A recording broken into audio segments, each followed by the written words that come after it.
Trump का अगला target Greenland क्यों है और इस बार वो मिलिट्री फोर्स भी यूज कर सकता है। आपको बताता हूँ, पहले ये वीडियो एंड तक देख लो। पहले ज्योग्राफी समझ लो। ग्रीनलैंड दुनिया का सबसे बड़ा आइलैंड है और 80% आइस से ढका हुआ है। पॉपुलेशन सिर्फ 56,000 लोग, जो चंडीगढ़ से भी कम है। आपको बताता हूँ, ये डेनमार्क का है और ये नाटो अलाई है। यही तो कॉमेडी है। ट्रम्प अपने ही दोस्त डेनमार्क से आइलैंड छीनना चाहता है और उसे नाटो का मिलिट्री से थ्रेटन कर रहा है। पहला रीजन, मिलिट्री स्ट्रेटेजी। आर्कटिक में GIU के गैप है, ग्रीनलैंड, आइसलैंड और यूके के बीच। इसी गैप से रशिया की मिसाइल्स USA घुसती है और इसी गैप से रशिया की सबमरीन्स अटलांटिक जाती है। बिना ग्रीनलैंड के अमेरिका अंधा हो जाएगा। दूसरा रीजन, शिपिंग रेवोल्यूशन। आर्टिक का आइस हर 10 साल में 13% पिघल रहा है। नया नॉर्दर्न सी रूट खुल रहा है। अभी सुएज से 21,000 किलोमीटर 35 दिन और $3 लाख लग रहा है। आर्टिक रूट से 14,000 किलोमीटर 23 दिन और $2 लाख, 33% सस्ता। ग्लोबल ट्रेड $50 ट्रिलियन का है और अगर 5% शिफ्ट भी समझू तो $2.5 ट्रिलियन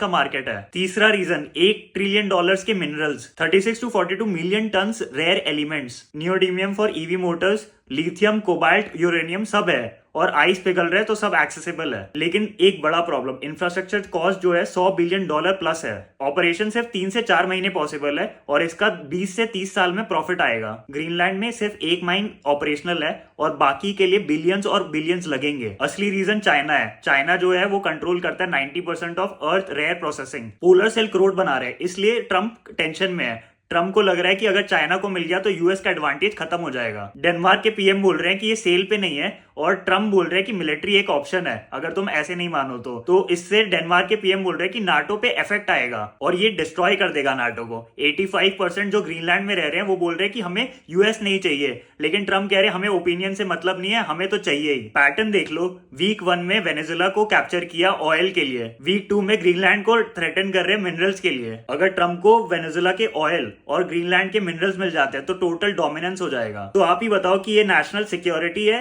या 21st सेंचुरी कॉलोनियलिज्म? आप कमेंट्स में बताओ। एंड अगर पार्ट 2 चाहिए तो पार्ट 2 कमेंट कर दो और अगर मुझे फॉलो नहीं किया तो फॉलो कर दो।